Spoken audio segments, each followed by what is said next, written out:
बिस्मिल्लाहिर्रहमानिर्रहीम। लाखों दरूद पाक हज़रत मोहम्मद सल्लल्लाहु अलैहि वसल्लम और आप सल्लल्लाहु अलैहि वसल्लम की आल पर। अस्सलामु अलैकुम। मेरा नाम इफ्तिखार अहमद है और आप मेरा यूट्यूब चैनल नॉलेज देख रहे हैं।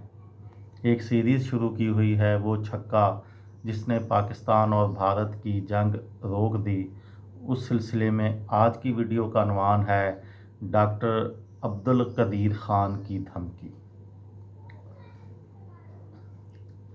28 जनवरी 1987 की सपहर पाकिस्तान के जौहरी साइंसदान डॉक्टर अब्दुल कदीर ख़ान वफाकी दारुल हुकूमत इस्लामाबाद के महंगे तरीन इलाके E7 में वाक़या अपनी रिहाइश गाह में अपनी अहलिया के हमरा अकेले थे जब सिक्योरिटी अफसर ने चंद बिन बुलाए मेहमानों की आमद की इत्तला दी। सिक्योरिटी अफसर ने डॉक्टर ख़ान को बताया कि मेहमानों में से एक को वो पहचानते हैं क्योंकि वो पाकिस्तान के मारूफ सहाफ़ी मुशाहिद हुसैन सैयद हैं।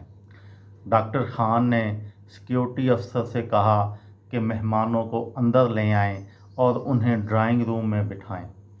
डॉक्टर ख़ान मेहमानों से मिलने आए तो मुशाहिद हुसैन सैयद ने दूसरे मेहमान का तारफ़ कुलदीप नैयर के तौर पर कराया, जो भारतीय पंजाब से ताल्लुक़ रखने वाले मशहूर सहाफ़ी थे। मुशाहिद हुसैन ने डॉक्टर ख़ान को बताया कि कुलदीप नैयर शादी की एक तकरीब में शिरकत के लिए पाकिस्तान तशरीफ़ लाए हैं। ये तकरीब इस मुलाकात से एक हफ़्ते बाद होना थी। चाय पीते हुए ड्राइंग रूम में मौजूद तीनों अफराद के दरमियान भारत पाकिस्तान ताल्लुकात, भारत तारीख़ और हिंदू मुस्लिम ताल्लुकात और पाकिस्तान के जौहरी प्रोग्राम तक के मौज़ूआत पर तवील बात हुई। पाकिस्तान का जौहरी प्रोग्राम हाल ही में डॉक्टर AQ ख़ान की ज़ेर निगरानी शुरू हो चुका था। पाकिस्तान के जौहरी प्रोग्राम के खालक डॉक्टर अब्दुल कदीर ख़ान ने बताया कि इन्हें वो मुलाकात याद है। उन्होंने बताया मुशाहिद हुसैन सैयद की शादी थी और कुलदीप नैयर इसमें शिरकत के लिए आए थे। हवाई अड्डे से मुशाहिद हुसैन सैयद उन्हें सीधा मेरे घर ले आए। मेरे घर में कोई मुलाज़िम नहीं, लिहाजा मेरी बेगम साहिबा ने हमारे लिए चाय बनाई थी। डॉक्टर ख़ान ने माजी में झांकते हुए कुलदीप नैयर की ये गुफ्तगू दोहराई कि मैं सियालकोट से हूँ और अब नई दिल्ली में रहता हूँ। डॉक्टर ख़ान भोपाल से हैं और अब इस्लामाबाद में रहते हैं। वो बताते हैं कुलदीप नैयर का इस्तेदलाल था कि तक़सीम बर्रे सग़ीर एक शराब था। डॉक्टर ख़ान ने बताया, मैंने जवाब में उनसे कहा, आपने जो कहा है वो अब तारीख़ का हिस्सा है और कोई तारीख़ बदल नहीं सकता। आगे चलें और इस हकीकत को तस्लीम करें। इस पर कुलदीप नैयर का कहना था, अगर आप 10 बम बनाएंगे तो हम 100 बनाएंगे। मेरा जवाब था कि इतनी बड़ी तादाद में बम बनाने की ज़रूरत नहीं, 3 या 4 ही दोनों तरफ काफ़ी होंगे। डॉक्टर ख़ान बताते हैं, मैंने बात जारी रखते हुए कहा था, हम इस काबिल हैं कि मुख्तसर तरीन मुद्दत में बम बना लें।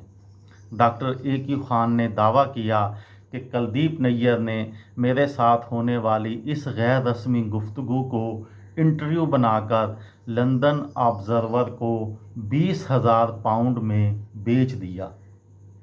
इंटरव्यू तो हुआ नहीं था, ये तो चाय पर होने वाली मोहिज़ एक गपशप थी।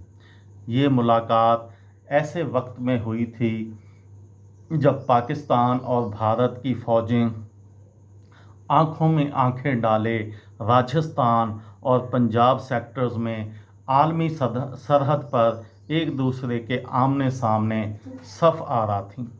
सरहद के दोनों जानब हमला करने वाली बर्री अफवाज के दस्ते जमा थे।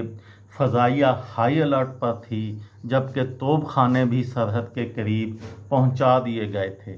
इस बहरान को ब्रास टैग भारतीय फ़ौज की जंगी मश्क के नाम से याद किया जाता है। इस पर मुहक्किकीन में बहुत आलिमाना बहस हुई है, लेकिन इस अमर में कोई इख्तलाफ नहीं कि बड़े पैमाने पर भारत की इन जंगी मशकों ने पाकिस्तान की सलामती के लिए ख़तरात पैदा कर दिए थे और पाकिस्तानी सलामती के मंसूबा साज़ों को जल्दी में जौहरी ऑप्शन की तैयारी पर संजीदगी से काम करने पर मजबूर कर दिया था। सन 1986 की आखिरी तिमाही में भारतीय फ़ौज ने ब्रास टैग की फ़ौजी मशकों का आगाज़ किया था। ये बर-ए-सग़ीर की तारीख़ में डिवीज़न और कोर की सतह की सबसे बड़ी फ़ौजी मशकें थीं। पाकिस्तान को ये ख़तरा लाहक हुआ कि इन भारतीय जंगी मशकों का रुख और पेशकदमी पाकिस्तान की तरफ है, जो पाकिस्तान के सियासी खुलफशार का शिकार सूबा सिंध पर बड़े हमले में बदल सकती है। ये वो वक्त था जब पाकिस्तान का जौहरी प्रोग्राम अपने इब्तदाई मराहिल में था और पाकिस्तान बाकायदा जौहरी हैसियत हासिल करने से 12 साल दूर था। ये थी मेरी आज की वीडियो। किसी दोस्त को, किसी भाई को, किसी बहन को फ़ायदा हो तो मुझे दुआओं में याद रखिएगा। दिल दिल पाकिस्तान, जान जान पाकिस्तान। अस्सलाम वालेकुम।